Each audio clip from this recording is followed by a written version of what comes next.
Hello everybody, my name is Happy and I'd like to welcome you all to my History Reaction channel. Today, we're going to be taking a look at the Russians versus Native Americans War, 1802 to 1804, by History Dose. As always, I will include a link to the original content in the description down below. Please consider heading over to History Dose and showing them a little love and support if you like what you see here today. Alright, so why this particular video? Well, because I was going through my list of outstanding or continuous requests. One that comes up a lot is more Russian content.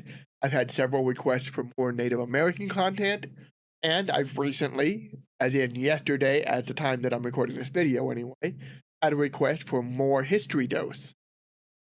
So I was looking through History Dose just out of curiosity, and I saw they had Russians versus Native Americans. So hey, that's a win-win-win. I can tick off 3 categories with one video. So I thought we'd take a look at this. I don't know a lot about Russian versus Native American history. What I do know, most of it is related to the story of Juana Maria in, San Nicolas Island, which is it's in the Channel Island off California, a little bit west of Santa Catalina. And if you're not familiar with that story, it was the inspiration for Scott Odell's Island of the Blue Dolphins.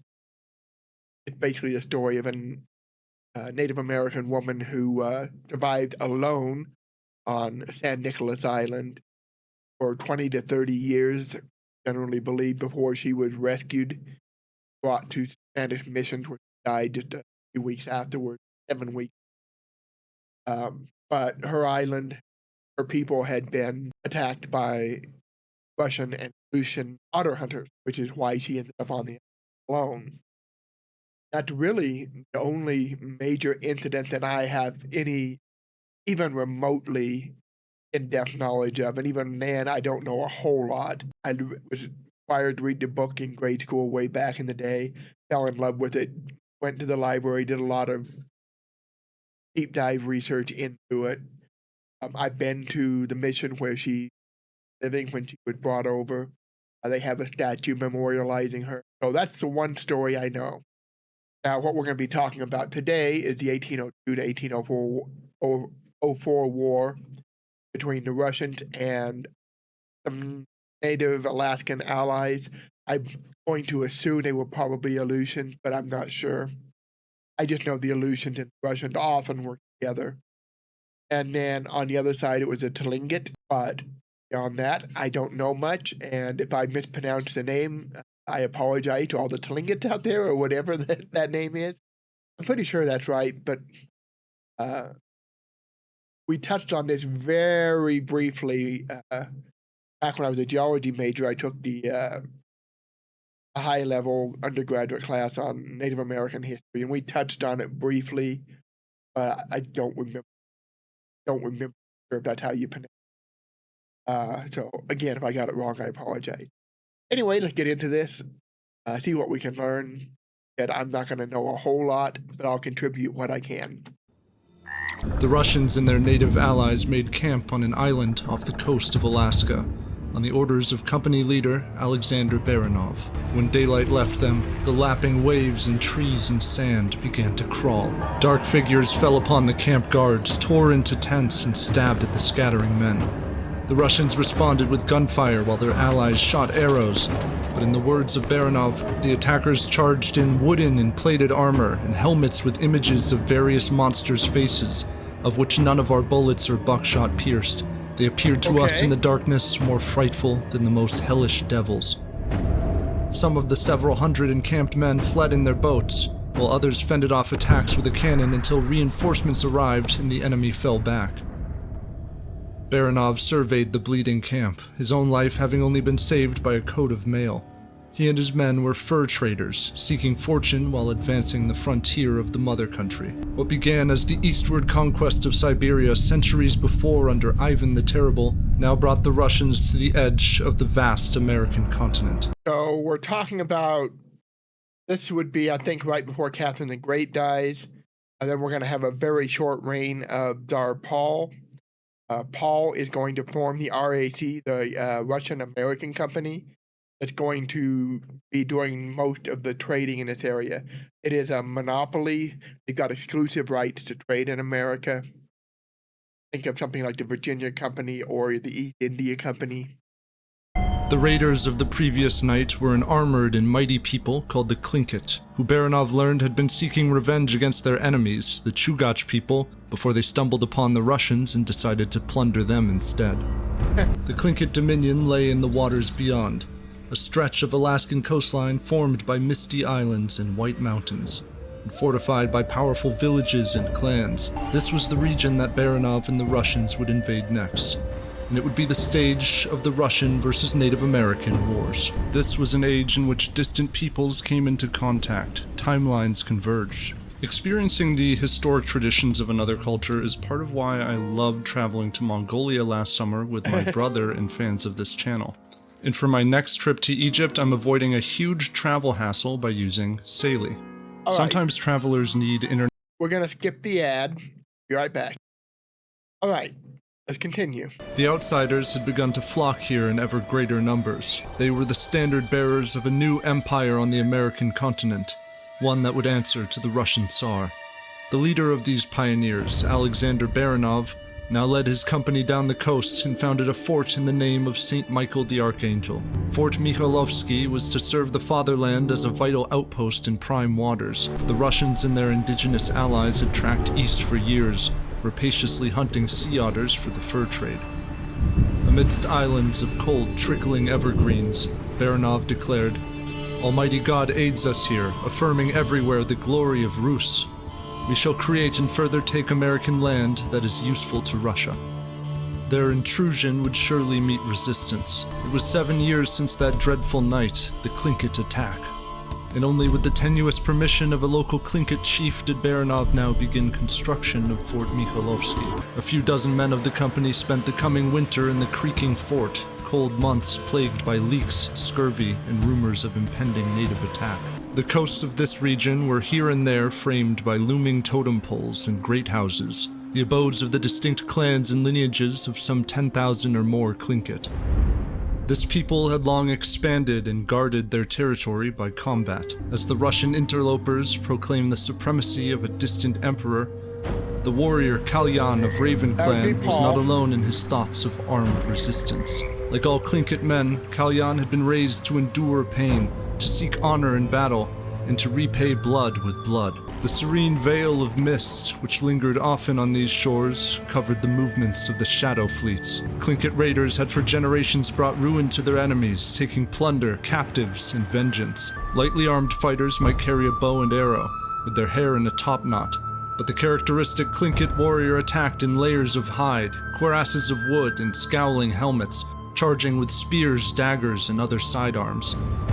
The peoples at this time in this region sometimes had metal weapons because they would sometimes occasionally loot ships from Asia, Chinese, Japanese in particular.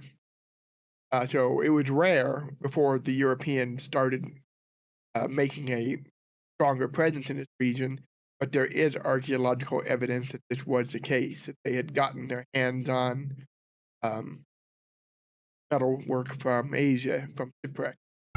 These titans of the Northwest met their greatest match against the equally armored Haida and Tsimshian people along their borders. And I should clarify, I'm talking specifically about iron and steel weapons.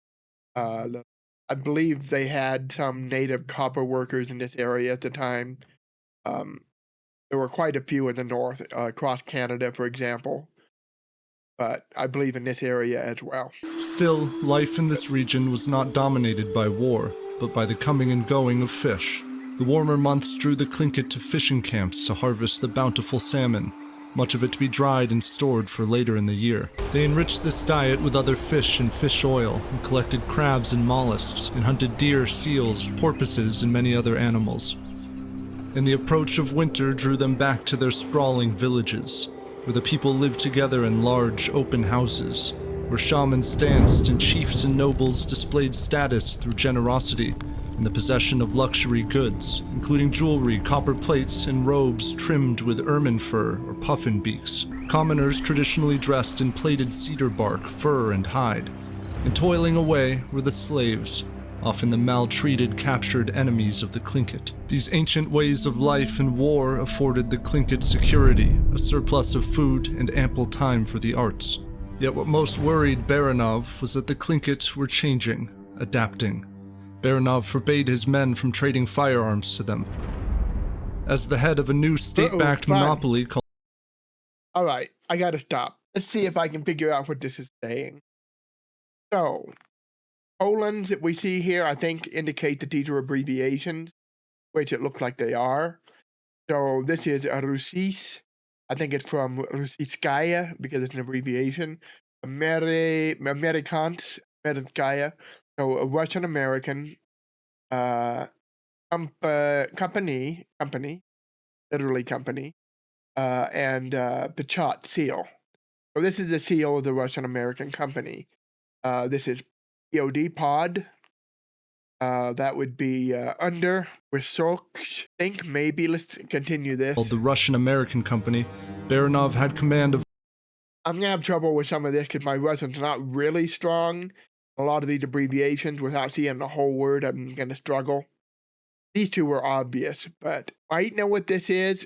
But let's take context. Yavro is his, and I'll come back so we can... merchant countrymen on the continent, but Russians were hardly the only... like Imperial. His Imperial, Elite, I tell what that letter, this is Krovi. I think what we're saying is under his Imperial Majesty or his Imperial Highness is what this is. This is the Russian-American company, but I'm not sure about the rest of it. Baranov had command of all of his merchant countrymen on the continent, but... Alright, we got the seal here. Let's talk about that real quick, because that's kind of interesting how that Russian seal came to be. So what we actually have are two separate, not seals, but crests. We have two separate symbols here. This one, which is kind of vague and you can't really see it clearly here. This is the St. George. Typically you'll see an image of St. George slaying the dragon. That is the crest of Muscovy. That was used by rulers of Muscovy prior to the reign of, what was it? And Ivan III, the grandfather of Ivan the Terrible. Ivan III married Sophia Paleolognia, which would be the niece of the last emperor of the Byzantine Empire. And when he married her, and then right after they were, or actually he married her right after the Byzantine Empire fell, the surviving royalty of the Byzantine were given sanctuary in Italy. Her name was changed to Sophia at that time, Wisdom. She was married to Ivan III, and at that point, Ivan adopted the Byzantine crest. The Byzantine Empire was now gone. He was married into the Byzantine royal family, and he had ancestors who had also been married into the Byzantine royal family. So he felt that he had a right to the Byzantine royal seal. And this is where you get the idea, again, of the Third Rome. It starts right here, where they combine the seal of Muscovy, or not the seal, I keep saying seal, because this whole thing is the crest of Muscovy, St. George, with the symbol of the Byzantine Empire, the double-headed eagle. So this is what you'll see till the end of the empire. The St. George will change a little bit over time, but you get the general idea. So this is a combination of Muscovy and the Byzantine Empire. Is literally what this represents. Russians were hardly the only foreigners to wander these lands. Spanish galleons from the Philippines had traced the Alaskan coast back in the 16th century, and after a 1741 Russian expedition under Vitus Bering reached the shores of southeast Alaska, the latter half of the century brought the Tlingit also into contact with the Spanish, French, and English, with whom they ambitiously traded pelts for iron, to craft into tools and weapons. They knew already how to work native copper and may have possessed iron in small quantities, salvaged from Chinese or Japanese shipwrecks. Whispers passed now between the village of Kalyan to the other coves and islands, a secret call to uprising. It was no longer the ports of Europe that strengthened these Tlingit, but the ships of Boston. To the unease of Baranov, merchants from the fledgling United States of America supplied firearms and gunpowder to the Tlingit in exchange for otter pelts, which were in turn sold to Chinese markets. Otter pelts were a big commodity for the Chinese. So there was a lot of trading. That's who Russia was primarily trading with. That's pretty much who everybody's going to be trading with in terms of the otter pelts. Owing to this commerce, some Tlingit warriors now brandished American guns and wore armor made of Chinese coins. Ooh. Day by I've not heard of that, but that's kind of cool.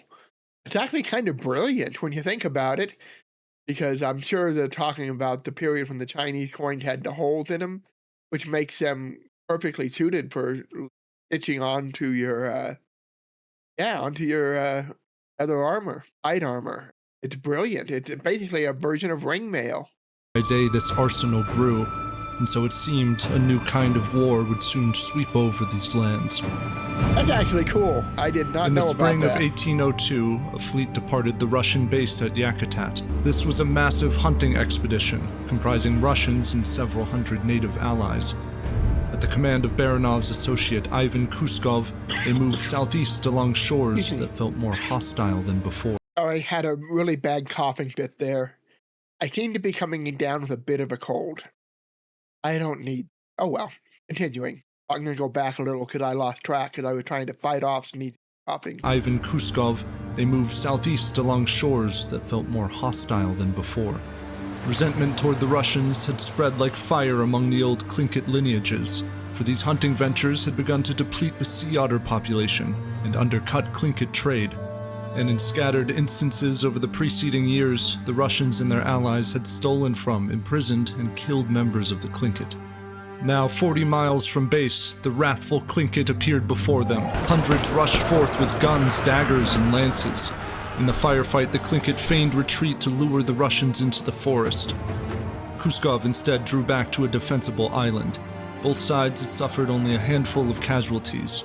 But with his ammunition dwindling, Kuskov struck a truce, then turned back to base to restock on ammo and supplies. He had little idea that this was the beginning of the Great Tlingit Rebellion. When the chief of the Kiksadi Tlingit allowed the construction of Fort Mikhailovski years before, he may have unknowingly pledged his clan to the Russian Tsar. It was now well known how Russian merchants regarded their newest subjects. Many of the hunters who sailed with them were the indigenous people of the Aleutian Islands, whom the merchants had colonized and forced to work as their hunters. Though the prospect of this sort of servitude stirred the Tlingit, they lacked a king or council to rally their many clans to war. The autonomous Tlingit groups nevertheless maintained ties through potlatch ceremonies and gift exchange. Each clan, moreover, belonged to either the Raven or Eagle division. The Tlingit were obliged to marry members from the opposite moiety. And so the old allegiances between clans were now called upon. As Tlingit men took up their armor and weapons, they sent entreaties to other indigenous groups, even former enemies, to join the rebellion. This is bad. In June of 1802, over 1,000 warriors of the Tlingit, joined by some Haida and Tsimshian. I'm not sure that's accurate. From what little I remember of this, it was probably more like 700. I don't think it ever got over 1,000, but still formidable. Let me check just to be sure, but that sounds high. Right back. All right, I am back. I couldn't find any good, well-documented source for numbers. Wikipedia shows it at 750 to 800. I found some other sites like national park sites and stuff like that that talk about this. They just say a large number. I found one first-hand account from one of the members of the Russian-American company, but he just also says a large amount, although he does say there were over 60 canoes. But that doesn't really tell us a whole lot. So, without doing a much deeper dive than I have time for right now, The only source I could find that gave numbers was it was giving a. That's kind of consistent with what I remember from learning about this battle back in school, but that was so long ago that I don't trust my memory, let alone have any idea if I'm even remembering the right battle. But I think that was just. Converged on Fort Mikhailovski in an unprecedented alliance. The Russians and their allies were slaughtered where they stood, run through with spears and riddled with gunfire. As Kalyan led attacking warriors through the fort, the defenders pulled back to the upper barracks, desperately firing cannons until they fell to the onslaught. The vanquished lay dead, and the fort became a pyre around which the victorious Tlingit hauled away captives and plundered furs. The next day, a party of Russians and their allies returned from a sea lion hunt, and the Tlingit crushed them. The rebels, in their triumph, had severed the head of the Russian imperial snake in their lands. The gray shores of Sitka Sound, from the field of battle to the Tlingit dwellings, acquired a grave stillness about them. Before long, a British merchant vessel under Captain Henry Barber sailed into the region. Barber wrote, "Where the late Russian factory stood, I found the place entirely destroyed by fire, and mangled bodies of about 20 men laying scatter among the ruins, a prey to the ravens and wild beasts of the forest." More than 20 indigenous and Russian survivors of the attacks had fallen into the hands of the Tlingit, so Captain Barber, backed by a few American vessels, invited aboard Kalyan and his uncle, Chief Skautlaut, under the pretense of trade. He then arrested and threatened to execute both of them unless their clan handed over the captive survivors and the furs taken from the Russian fort. Barber was Of course he wants the furs too. Not, however, a gallant rescuer. He kept the plundered furs for himself and held the prisoners for ransom, as he set I could see that coming a mile away. a course for the Russian harbor at Kodiak Island. There he met with Alexander Baranov, from whom he brazenly extorted a haul of furs worth 10,000 rubles in exchange for the freedom of the survivors. Far from Tlingit territory, Kodiak served as a headquarters for Baranov, and he had thus emerged from the rebellion unscathed. His countrymen insisted that English and American merchants had instigated the uprising, but Baranov had long sensed a brewing anger among many Tlingit. He had taken pains to stop his men from plundering and abusing locals, and to keep their hunting expeditions out of Tlingit sight. Whatever restraint they had exercised had not saved them. Baranov lamented, "Many of our brethren, the bravest, perished together with many of our allies at the hands of barbarians in America." The profitable frontier of southeast Alaska was lost, forever he feared, if the Russians could not retake the region at once. But even as official governor of the Russian colonies in America, Baranov found himself short of resources. Months passed and seasons changed as Alexander Baranov gathered hundreds of men and weapons for the reconquest. In early 1803, he wrote the men of his company, "I address you as faithful sons of the fatherland, bound to our monarch by oath of allegiance, and ask you not to be weak and ungrateful. Let us regain the lost hunting grounds, and by this we shall prove the essence of courage, not a timid but brave spirit of the Russian people." Kalyan and his clan expected the return of the Russians, and they would resist it with their lives. The clan stockpiled gunpowder and weapons. If the instruments of combat had changed, the nature of war had not. On clear nights, the Tlingit often beheld the aurora borealis, believed to be the noble spirits of fallen warriors, exalted for their bravery in the afterlife. The world, as the elders told it, was a place of divine mystery, crafted and imbued with knowledge by the raven Yeh. The Tlingit believed the creatures of the world possessed great intelligence and spiritual potency. And they held in high esteem bears, wolves, killer whales, eagles, and ravens. It was the Kiksadi Raven clan that would now look to Kalyan to serve as their war chief. The clan abandoned their village and settled on a defensible peninsula elsewhere in Sitka. Around their new dwellings, they raised a massive palisade, 245 feet across on one end, with gates and reinforcing timbers along the base and outside, as well as gun ports for their cannons. It was called the Sapling Fort. No effort could be spared in protecting their civilians. Only 2 decades before, fur traders under Baranov's predecessor perpetrated the Awa Uk massacre of some 300 indigenous men, women, and children after the people resisted Russian settlement around Kodiak Island. It was now the summer of 1804. The fleets of Baranov, which comprised some 100 armed Russians and several ships and many more indigenous otter hunters, began to cruise past Tlingit villages to deter resistance. They punished those who had been heavily involved in the uprising of 1802 and negotiated truce with others. The distant settlements of the Tlingit may have tenuously allied for the rebellion 2 years before, but they would not now risk coming to the aid of the Kiksadi clan. Those in the Sapling Fort would face the Russian-led force alone. It's kind of impressive that they built a fort. That could not have been an easy task. Baranov assembled this force at the old abandoned Tlingit village, where he came across a Russian naval ship called the Neva. The captain and his crew of 41 men had learned of the situation in Alaska.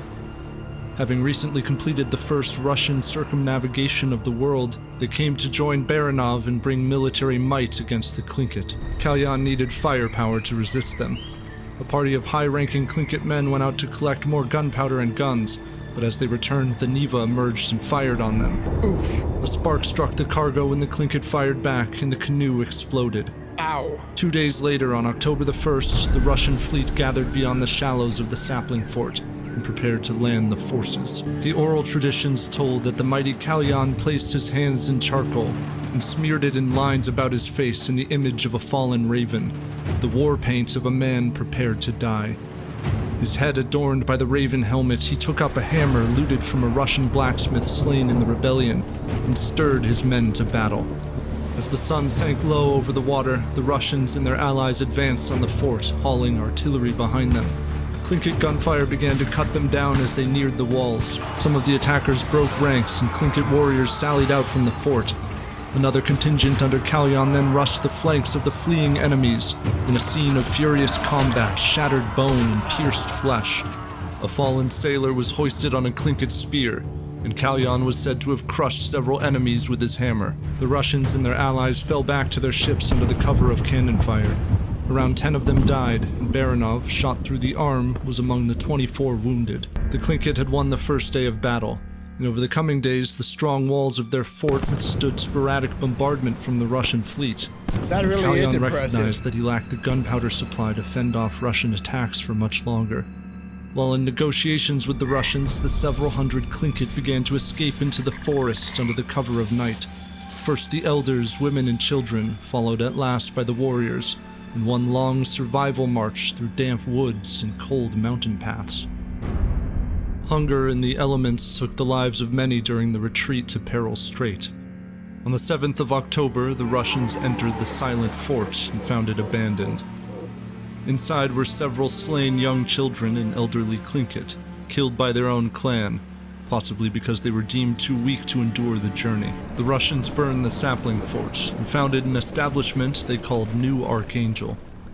The following summer of 1805, they received delegations from the exiled Kiksadi Tlingit. An air of authority accompanied the arrival of Kalyan, of whom the Russian captain said, "He is considered the best shot and keeps with him up to 20 fine guns." Baranov welcomed his former adversaries and paid respect to their customs.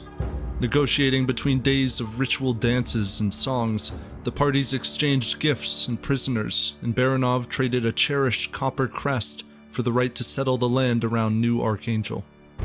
Grievances remained among the... That picture was a little disturbing. It almost looked like he got Baranov's head on a spear or something. Yeah.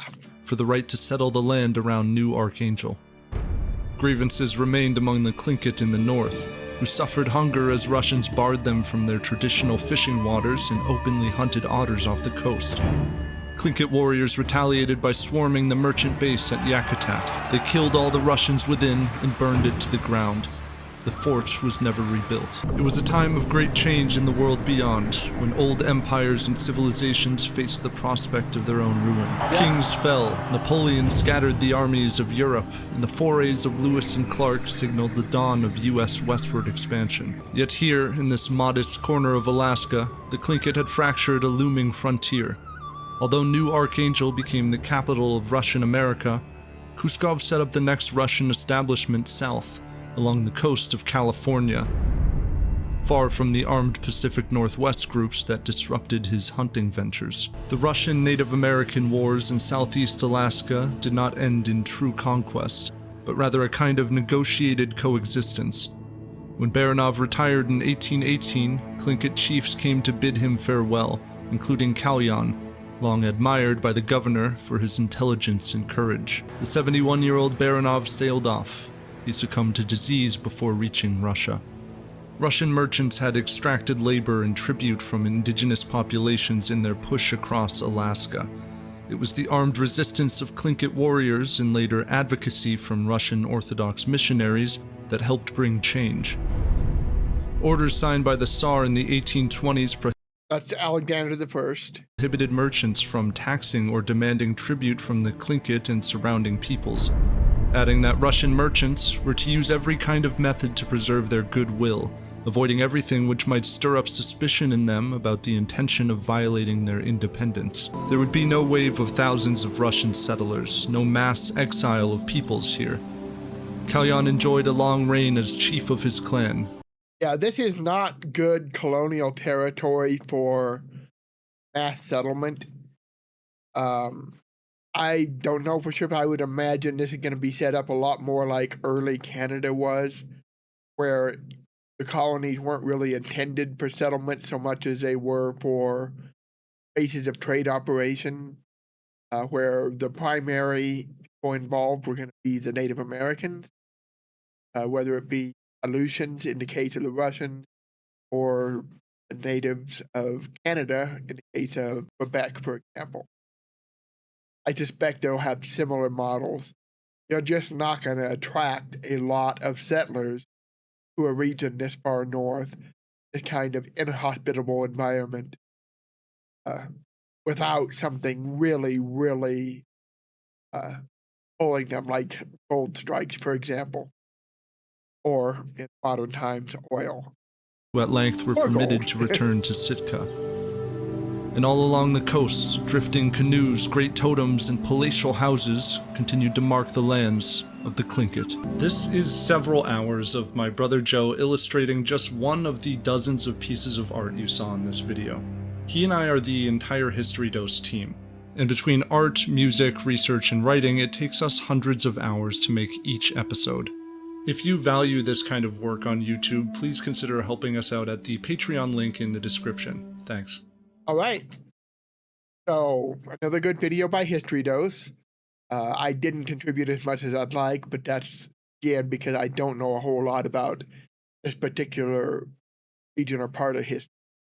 Most of what I know is broader Russian history and broader Native American history, but a lot to learn there, and I enjoyed it. I was really impressed at how well Tlingit handled the Russians. Building a fort, defending it quite effectively, at least initially. Quite impressive considering some of the armaments Russians could bring to bear against it. So well done for the Tlingits. Anyway, I hope you guys enjoyed that. Again, I highly encourage you to head over to History Dose and show them a little appreciation for making this. That said, I'll see y'all next time. Paka paka.